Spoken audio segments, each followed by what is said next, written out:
title, and I want to, it resonated with me. Mm-hmm. So I want to adapt it as my own. Um, Mm-hmm. um, I come to you tonight and throughout this series not as an expert or a guru who has all the answers, and none of you have any knowledge to share. I am the only one with the knowledge. Like as I said that, I just remember somebody who is in the political stratosphere who declared that only he could fix America. Oh, mercy. So I'm not I'm not coming from that arrogant perspective, but and this is the portion that I want to adapt from what I heard a very wise man said. He said, "I am always a student and seldom a teacher." Wow. So I am coming to you tonight and for the time that we will be together on your Legacy Plus platform as a student, and we will be studying together. And you bring knowledge to this platform, and I want to learn from you. Let me put it that way. I want to learn from you, as also I attempt to teach what God has given me. But we are going on this journey together. Mm-hmm. That's the basic summary of what I want to say. So tonight, and for a few weeks, we are going to have a conversation Mm-hmm. around the relationship between wealth and mindset. Mm. So, where I want to start first is mindset. So, let's talk about mindset. Mindset, the way how I see it, is comprised of two words. It's two words that were taken and smudged together. One word is mind, and the other word is set. So when you put them together, you have mindset. Now, mindset has two categories. As I pondered on this and meditated upon it and read upon it, I came to the conclusion that there are two categories in mindset. The first one is a micro category. Mm-hmm. And what do I mean by that? The micro category of mindset is an individual's way of thinking. Mm. We're looking micro, so we're looking at an individual. It's an individual way of thinking, that person's opinions and also beliefs. And in one word, we can say it is a person's worldview, an individual's worldview. And that's why the word of God tells us in Proverbs chapter 23 and verse 7, for as a man thinks in his heart, so is he. We are our mindset. Now, the other category is the macro category of the word mindset. Macro, large. So our macro mindset is an established set of attitudes of persons within a group concerning culture, values, philosophy, frame of mind, outlook, and disposition. As I was looking at this, it dawned on me, a friend of mine who went to college together, graduated from college together, he used to always say, Warner, there are certain cultures that maintain people poor, and certain cultures that prevent personal progress. Mercy. And when he said that, I felt offended, not personally, but I felt offended because I said, this guy sounds like he's mounting these ideas that are racist in nature. It has its root in some kind of racism where we categorize certain countries as third world and then first world. I've never heard them talk about second world, so I don't even know. And then, yes, I do know they talk about a country's GDP and how much riches they have and all that kinds of stuff to determine whether they are first or third. But it can sound arbitrary. But be that as it may, it is a fact what my friend was mentioning. And we're talking about mindset. And at a macro level, they are people who live in a certain culture within a certain group that they have adapted values and philosophies and frames of mind and outlook and disposition that keeps them impoverished. Mm. So it is true for not only nations and tribes and neighborhoods and sectors within society, but it's also true about even religious organizations that with its teachings have created cultures that keep people impoverished. Mm. Now, as we think about worldview and disposition and mindset in general that we're talking about tonight, it is important to note here that studies in developmental psychology have discovered that a person's worldview, listen to this now, a person's worldview begins its development at age 15 to 18 months of age. Let me say that differently. A person's worldview begins developing from the ages of 15 to 18 months. I want that to sink in. 15 to 18 months, and it continues developing until the person turns 13 years of age. Wow. Think about that. So by the time someone is 13 years old, their worldview has developed. During the teenage years, of course, and in the mid-20s, there's going to be some tweaking and some pulling as certain influences begin to tug at the individual. But the baseline that was received between ages 15 months and 18 months of age, all the way to the 13th birthday, will remain stable in terms of their worldview. Now I understand why in the Bible God had instructed his people to have a special ceremony around age 12. Mm. Wow. And children were taken into the temple for certain special ceremonies at age 12. Why? Because God already knew the way how he created us, that their worldview with that instruction that they were receiving at home, where God said, keep the promises and the instructions of this book of law. Keep it before your children when you rise up in the morning, when you go out through the door, when you're walking down the street, before you go to bed. God knew that all of that process will form their worldview. One that would be according to God, that will preset them for success in life. Is creating a mindset. Now, what we think and how we think, meaning how we interpret our life experiences, will determine how we feel, and how we feel will dictate how we behave. Wow. So I want to bring this passage for analysis.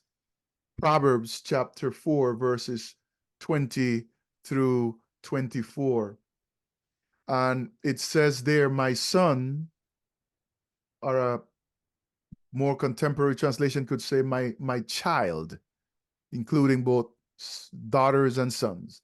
My child, give attention to my words, God is saying. Mm. Incline your ear to my sayings. Mm. Do not let them depart from your eyes. Keep them in the midst of your heart. Wow. So God is saying that his words, we're supposed to always keep them before us and also keep them in our conscious memories. And I'm going to talk about that word heart. When the Bible uses the word heart to depict the mind, there is something special about that. I'm going to get into that in just a few. So the reason why God is asking us to do this is because God knows that we are seeing a lot of things that will be deceiving to us. Wow. And thoughts will come into our minds based on things we have seen and based on things that people around us will tell us that will create in us a mindset that is contrary to our progress and upliftment. Mm. So that's why he's giving us that advice. In verse 22, it says, tells us why. It says, for they are life to those who find them, and health to all their flesh. Wow. So God is talking here about being healthy, and health means in all the ways possible: physical, mental, spiritual, emotional, relational, Mm. financial. So his words in our minds and his words becoming our worldview, our mindset, will grant us health in every way possible. And it will grant us life, meaning quality of life. Mm. Our life on earth here. He's talking about flesh.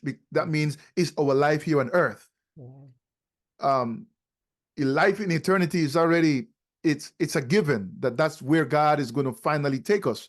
Mm-hmm. But in the meantime, where we are, he wants us also to have health Mm. in every aspect of our lives. Mm. Mm. In verse 23, it says, keep your heart with all diligence, for out of it springs the issues of life. My God. Woo. So our mindset is going to determine the quality of our life, period. And that includes financial. And the reason I say that is because in church environments, in Christian environments, we tend to remove finance from spirituality. So that's why I got to say, all the issues of our heart spring out of our all the issues of life rather spring out from our heart, and that's why we must guard it, protect it like there is no tomorrow, because every aspect of our life, including financial, will spring from there. Wow. For good or for bad. And in verse 24, he tells us exactly how or what we need to do to protect our heart with all diligence. And that word diligence means it's very forceful, it's very attentive, it's very aggressive. It's you're not letting anything go through. Watch verse 24. It says, put away from you a deceitful mouth. Don't listen to people's negativity. And put perverse lips far from you. So if the people you are surrounding yourself with are always negative, always speaking impossibilities, always talking about what cannot be done, always seeing obstacles that are unremovable, then remove yourself Oh my goodness. from their ear hearing, so that you don't have to hear that stuff, because you need to put other stuff in your mind, in your heart. which is, and the wise man Solomon says, the sayings of God, the words of God, put those and shut out the other ones because they don't serve you well. Wow. Now, watch this. Let me talk about the heart now. Usually, when we read the word heart in the Bible, before I go on, let me ask the question, because this is a conversation, not just me presenting. When you hear the word heart, what comes to your mind? What is the thing that you say, oh, it means fill in the blank? For me, I know it's my mind. Okay. My heart is my mind. Heart is your mind. Yes. So Everyone else agree with that? Or you have a different take on that? When I think in terms of the heart, boy, you know, that organ, you know. The one that's pumping the blood. Yeah. Okay. Yeah. All right. Very well. I'll be honest, yeah. No. Look. This is not about you're wrong or you're good. It's not about being right. It's about being accurate. So, but we'll talk about that. Anyone else? So we have the literal heart that pumps the blood, and we also have the mind. That's where everyone is? Yes? All right. So this is what I have found, beloved. Wait, can I say something? Because I think there's a verse in the Bible that said where your heart is, there will be your treasure is also. Mm-hmm. That's a good one. Yeah. Because that means your heart can make you poor or can make you wealthy. Yeah. Because wherever your treasure is, that's where your heart is going to be. Mm-hmm. And if you treasure, like my late father told me, son, I just want it to be, I must get things the hard way. If that's where your heart is, that's what's going to be. And he certainly had it the hard way. And when he told me that, in my young mind, I'm saying, boy, I don't want this hard life at all. This hard life is not for me. So look, this is what I have found in my studies, that the heart in the Bible is a reference to, watch this now, coherence between the reasoning brain and the emotional brain. Mm. The heart in the Bible refers to a coherence between the reasoning brain and the emotional brain. So, why is this important? Because the mind comes out of the brain. The mind is not the brain, but it comes out of the brain. So this is how I like to conceptualize this. The human mind is the conscious, emotional, and behavioral awareness created by brain activity. Let me say that again. As some preachers like to say, and I like to say it sometimes, write that down. The human mind is the conscious, emotional, and behavioral awareness created by brain activity. In other words, we need a brain to have a mind. And we need a spirit to activate the brain in order to create the mind.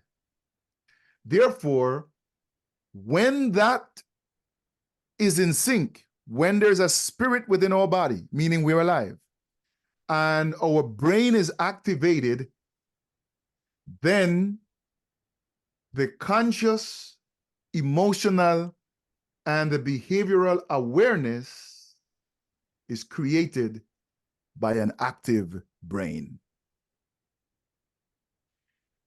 You may say, And why is this important? It's going to all come together in a minute. There is an illustration here of your brain. And your brain has many, many parts. But I have, for purposes of what we are studying tonight, have reduced it to 4 main areas of the brain that I want to talk about briefly. The first one is the brain stem. The brain stem is also known as the reptilian brain, for those who believe in evolution. So, but the brain stem, what it does is that it regulates instinctive reactions. So whenever there is any stimuli that comes to us, the first reaction that our body has is provoked by the brain stem. At that point, we are reacting unconsciously, subconsciously. We're not controlling that because we're not even reasoning the reaction. The reaction just happens. And I think I'll use this illustration once before, that if somebody's hiding in the bush and you're walking down, minding your own business, and then they jump out of the bush like, ah, and they startle you, you may even spring up and jump over a fence or whatever it is, things that you will not do consciously. And then after you're landed on the other side and you realize what is going on is that somebody's pranking you, then you're like, ah, you fool, what are you doing, man? So because now you're conscious, but the brainstem is what provokes that instinctive reaction. Then when the brainstem travels up, when you get into what I call the heart of the brain, in the heart of the brain, there you have the limbic system or the limbic brain. That part of our brain regulates our emotional responses. When we perceive something as a danger, the adrenal glands release hormones activated by our limbic system, and it releases hormones such as epinephrine that raise the blood pressure and the heart rate, improve blood flow to the muscles and organs, and elevate our breathing rate to prepare us for fight, flight, freeze, or fawn. Now, why is this important? It is important because if you have had experience in your life where you have been traumatized financially, where you have suffered great pain financially, or you grew up in a household where there was a lot of poverty and struggle, and the influencing individuals, adults around you, spoke of money as something that was menacing, as something that was dangerous, or something that caused pain.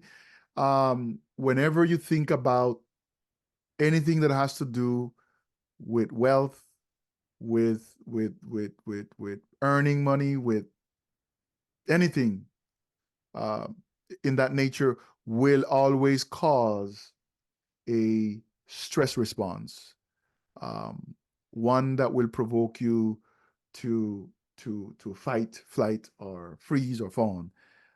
So it's important, and it also will inform just how we see life in that aspect. Then the other area of our brain is the cerebral cortex. That's the 2 hemispheres, right and left. That's what they call the intelligent part of the brain. And in the cortex, we have the 4th section, that is the 3rd section rather, that is known as the prefrontal cortex. This is the center of command, reasoning, and intelligence of our brain. It regulates how we reason and make decisions in life.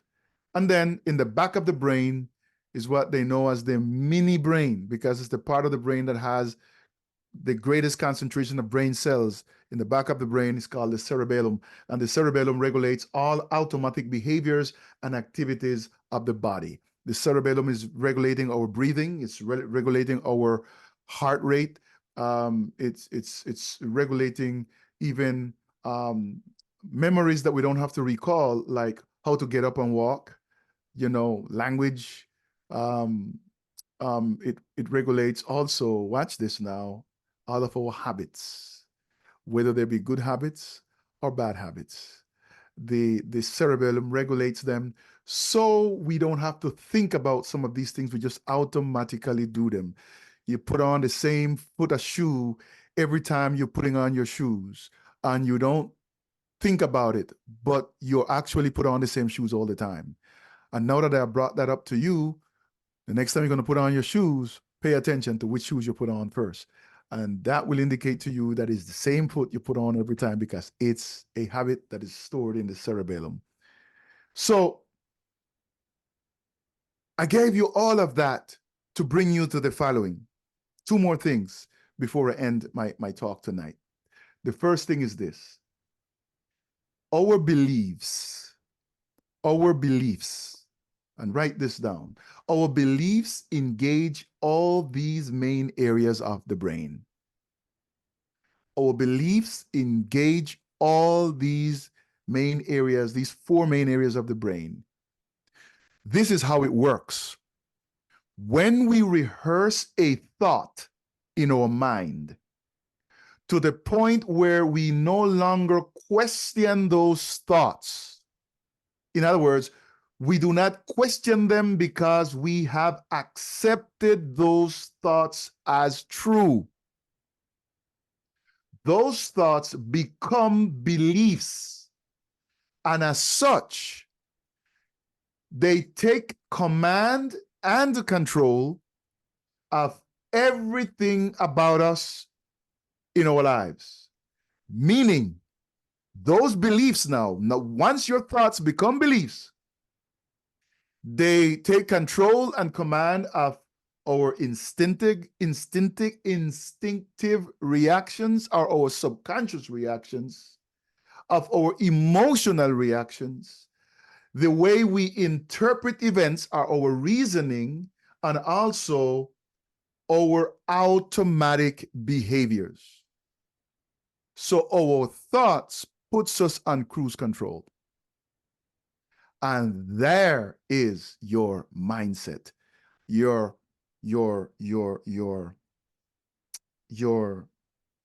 conglomerate of thoughts, or rather beliefs, now creates mindset. And in order to change our mindset, we have to become aware of what are those beliefs that are driving us, and then make a decision as to what beliefs I need to let go of and what beliefs I need to hold on to. In other words, which ones are serving me and which ones are not. So I want us to do an exercise at this moment. I want to ask you to close your eyes. Close your eyes and imagine yourself as living in a state of abundance. Now, don't worry about how you got there. Just imagine you are there. Can you do that? Let me give you a few seconds for you to do that. Make a mind movie of yourself living in abundance.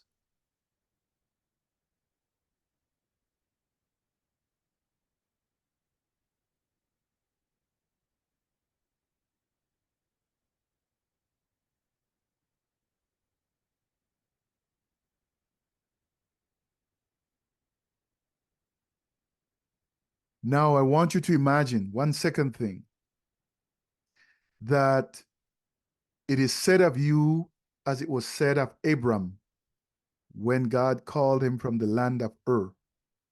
And it was said that Abram was very rich. In his days was cattle and camels, etc. But in our days, they will say that you put your name there, and Warner, you put your name there,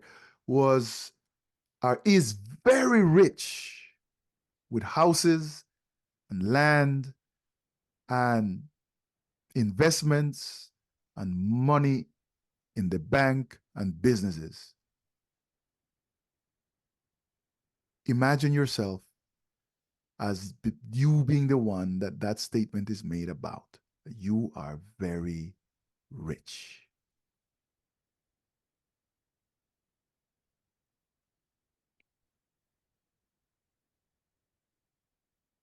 Okay. So you can ask those questions, evoke these things and do them on your own. But for this brief moment here, when you did that briefly, here are 3 questions I have for you. 3 questions. Number 1, how did it make you feel when you imagined yourself living in a state of abundance? How did you feel? Who would like to share?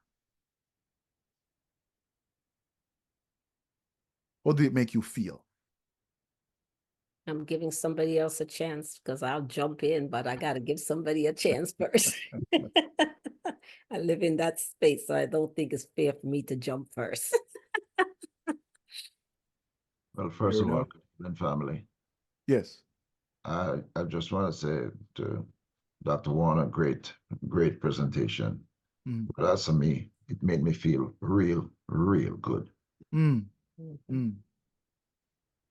That's- Real good. Thank yeah. you. Anyone else that would like to share? How did it make you feel? I felt light Mm. Oh, because I felt that I didn't owe anything. Mercy. No bills. No Wow. bills. Mm. Mm. I felt No. free. My Yes. What did Susan say? Susan, go ahead. I felt free. Ooh, Free. freedom. Oh my I like God. that word. my Oh, I should be writing this down. Light, freedom. can I share, Dr. Richards? Sure. Yeah, my mind So ran we on had Carnegie. good. I'm sorry, I'm writing this down. We had good. Yeah, I'm sorry. We had light. Mhm.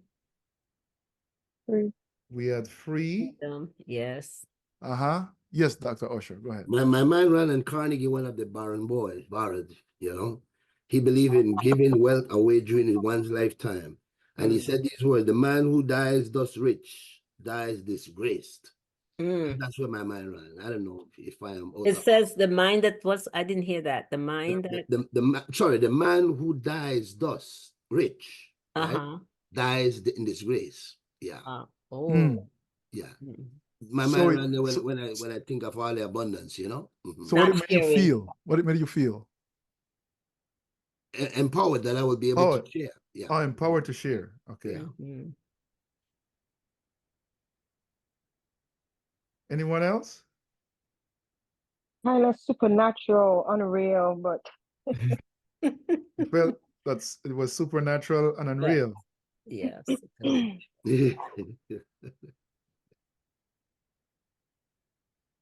Now, the next question is, I'm sorry, Winnie, I didn't give you a chance. You didn't say anything yet. I was trying to figure out Dr. Josiah wanted to say something, but I guess she was okay, I guess. Yeah, so for me, it's it's something that I discovered, and that might take it a little off, but Mhm. I live in the state of awareness that Mhm. I have abundance constantly fueling my my material activity, so to speak. So for Mm. example, I think of a car engine. When I saw that you had that image with the guy with the ladder going up and holes open, to me, that's like the bonnet. And what I saw inside, you notice there was a gear. And Mhm. I thought of that being the engine. That's my mind, and that's my engine. Mhm. And so there is something like a regular car engine. We know oil and gasoline is the constant. within that vehicle for that wheel to be forever going. You know, it's just going, going, going. Mm, And for me, it's the constant feeding of knowledge that turns into wisdom. That is the constant that gives me that feeling that I have endless abundance because I'm able to trade. As long as I have knowledge and wisdom, my money will continuously flow at whatever level I want it to be. And that's the perpetual abundance that I believe God gave me is knowledge and wisdom. In all you getting understanding of the knowledge and make sure in your practicum it's wisdom. And with that is endless wealth. I could trade at any level. So my next question for you all is, there was a comment in the chat. Let me see if there is an answer here. Oh, okay. All right. So my next question is, when you felt what you felt, where in your body did you feel it? Where did it show up? That's where the heart comes in for me. My heart is relaxed and I noticed that my heart rate has dropped considerably when at one time the doctors were trying to claim that I had high blood pressure. And now my blood pressure, having that awareness, because it starts with the power of awareness of what I understand, my blood pressure now operates at 120/80 with no medication. Wow. Because there's no more anxiety anymore because I'm comforted with the abundance of wisdom and knowledge that I'm able to trade on a daily basis at any digit that I so choose, where the recipient does not feel they were cheated, that, you know, they felt that maybe they cheat me because I can give them way more than whatever I would charge. Right. So it showed up for you in your heart. Anyone Yes. else? Yeah, a warm feeling in my heart, warm feeling, man. to Heart as know well. That I can help somebody along the way, you know? Yeah, a warm feeling. Anyone else? I would say, for me personally, closing my eyes, it all took place in the brain and also to my eyes because I could see it. I could see it. And when heart believe it. The brain and eyes. Yes. Anyone else? I felt happy. I felt myself smiling. Smiling and chuckling. Felt So, good. so I guess it showed up between your heart and your face. Yeah. Hey. Okay. Anyone else? Dr. Lorraine, Usher, and Inshani, where did it show up for you? Where did that feeling show up? Well, my entire body felt just alleviated. Happy. It showed up in my body. So I think it came first through the mind, then my brain pick it up, Right. and then it send the signals to my entire body. Yeah. All right. And for you, Inshani, where did it show up?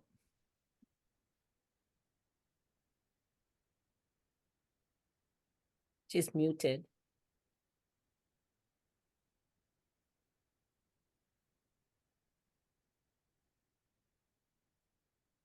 She's talking when she's muted. Yeah, you're muted, Inshani. You could type if you can't unmute because we're not hearing you. If you can't hear her. Yeah. Okay. Probably Winnie on your end, if you can unmute her. I can't. Once the person has muted themselves, I can't unmute them. But Mhm. if she could type, can you type in the chat? No, she's unmuted. You No. can Yeah. hear me? We Now got you're hear you now. unmuted. Yes. All right. I just had my daughter do it for me because it wasn't on mute. So I can't tell if it was a combination of everything. If it was in my stomach and my brain and my heart, because I even got sweaty. The palms of my hand even got sweaty. Oh my Just goodness. thinking about it. So I have it's Sick. probably all over. That's really impactful. So let me say this, that the feeling you get is an indication of where your mind is set on matters of wealth. Wow. So for some of us, it means that we need to cultivate that more.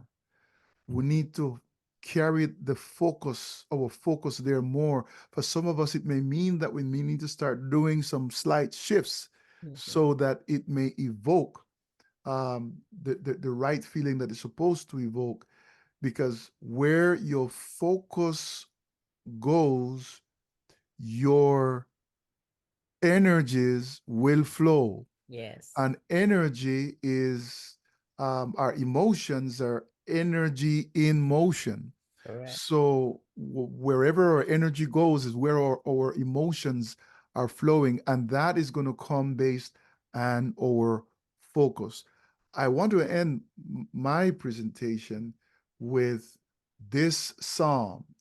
It's rich. We may not have time to dissect it all, but I want us to look at it and to begin to analyze it in the context of what we are talking about tonight.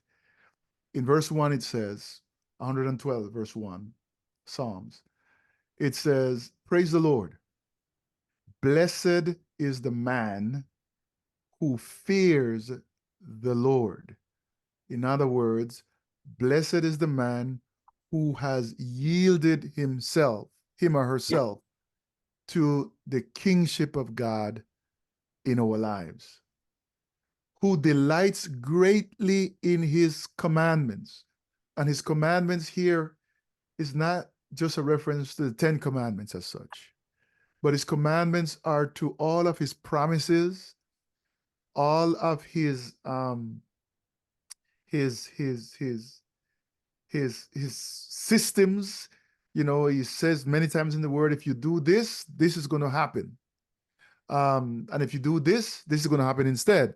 So he has given us formulas. He has given us prophecies. He has given us promises. He has given us codes and principles that if we embrace them with delight, we are going to see the results that have been promised in them. In verse 2, it says, his descendants will be mighty on the earth. In other words, their descendants will have a great leg up as compared to other people who don't know the Lord, who don't praise him. He says, the generation of the upright will be blessed. Not saying it may be blessed, but will. It's a fact. It's a certainty. And then watch verse 3. I love verse 3. He's speaking about the person who praises the Lord, who fears him, who delights in his commands. That person, he says, wealth and riches will be in his house, and his righteousness endures forever. So watch this.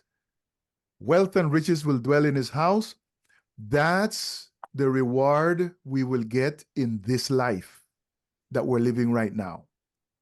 And his righteousness endures forever. That's the reward of the promise that we will have in the afterlife, in the forever life. Verse 4, it says, unto the upright there arises light in the darkness. He is gracious and full of compassion and righteous. In other words, it is describing the character of those who live in this state of being. So there is a difference between those who are wealthy because of ruthless activity, Mm. are those who enrich themselves because of ruthless activity, and those who enrich themselves as a result of God's blessings. Mm. And there's a difference. And then verse 5, it says, a good man deals graciously and lends. Mm.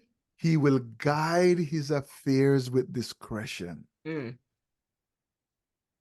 So I don't need to be ruthless and cutthroat and dog eat world in order to be wealthy. And if I'm wealthy in that way, then it's not the wealth that comes from God, but it is the bribe that is received from the enemy in order to perpetuate and enhance his kingdom.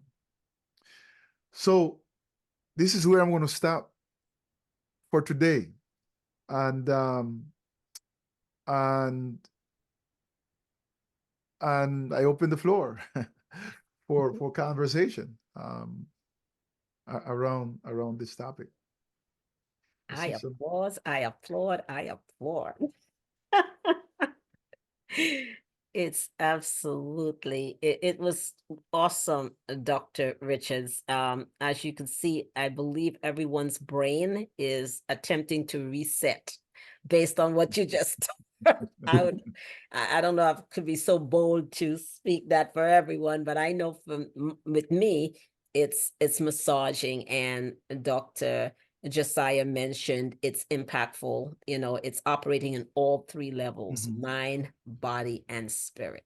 And that's the Absolutely. brain that you just described, because Yes. it's all integrated. If any one part of that brain is dealing with an issue, limbic picks it up, cerebral, the cerebral picks it up, Yeah. and then starts sending messages to every organ in the body, like the telephone. Something Yes. starts, and then all of a sudden it's on the cell phone, nation and worldwide movement. And Western culture has said to us that if you engage your emotions too much, you are not truly intelligent. Mm, Mhm. And Yeah. what that has caused, it has Mm. caused um, individuals to be, um, it has caused us to be, there is a word for it, and the word is slipping my mind right now. It has caused us to be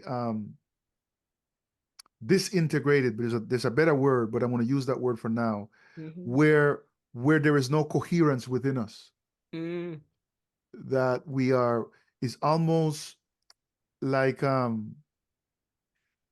when somebody goes through a traumatic experience and they disassociate, and it's like they're there and they're talking about themselves, but they're talking about themselves as if it's somebody else. So they're not connecting with their own experience. They're not integrated. That's the better word. They're not integrated because not all of their parts are connected to each other. We cannot not be emotional. mm, So Oh, sorry. yeah, let me just finish this. We cannot not be emotional. Everything we do, there is emotion involved, but it has to be a balance between our reasoning, emotional, etc. So that which Western culture has taught us is a lie. Mm. And do not reject your emotional self. Yes, Inshani. Oh no, I just wanted to make sure I got what you said. You said the Western culture stated that if we engage our emotion, we're not intelligent. Yes, they usually Mm. they say it this way. Oh, it's just emotionalism. They're not very reasonable, and they have said that a lot about Black people because we are people who by culture of our history and ancestry, we have always been very somatic individuals. We feel deeply and we move in a certain way. There is rhythm and there is emotion as a way of healing and as a way of processing experiences. But when we do that, they say, "Oh, look at those people. They're not evolved like us. That we're intelligent. Who can be stoic and just be rational." Um, So there has to be a balance where our reasoning and our emotions are involved with each other.